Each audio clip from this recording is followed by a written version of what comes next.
classic sociopath is someone who struggles to understand the learned social emotions. So everyone has like a sort of hardwired set of emotions. These are the inherent emotions: happiness, sadness, etc. But there is another set of emotions that are learned. These are things like empathy, compassion, shame, remorse. We are taught these things mostly through modeling by caregivers.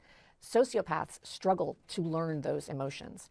There's been a lot of talk about the sociopathic mask and how sociopaths mask in order to charm and commit harm, when in reality, we mask for the same reasons that everyone else masks.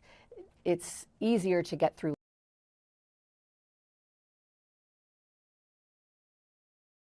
Words of those who were there will follow in the footsteps of just a few men in the 1914 Christmas truce.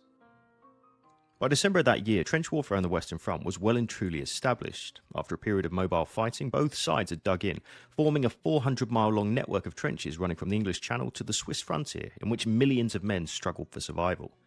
Since that time, both the Allies and the Germans had launched a series of brutal, over-the-top assaults, which had seen horrific losses in the newly formed no man's land, all across the Western Front. No surprise then that as Christmas approached, all sides hoped for at least some respite from the slaughter.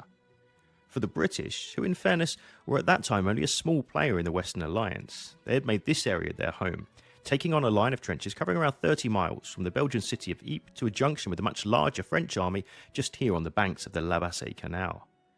Manning those lines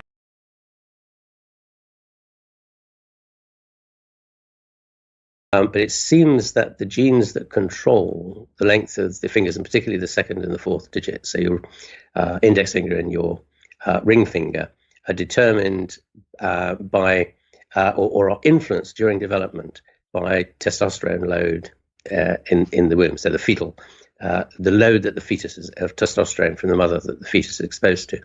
The higher that is, the shorter the index finger is. So more testosterone is shorter index finger. Yes, shorter index finger means that you are on the whole more likely to be promiscuous, and it's kind of indicative of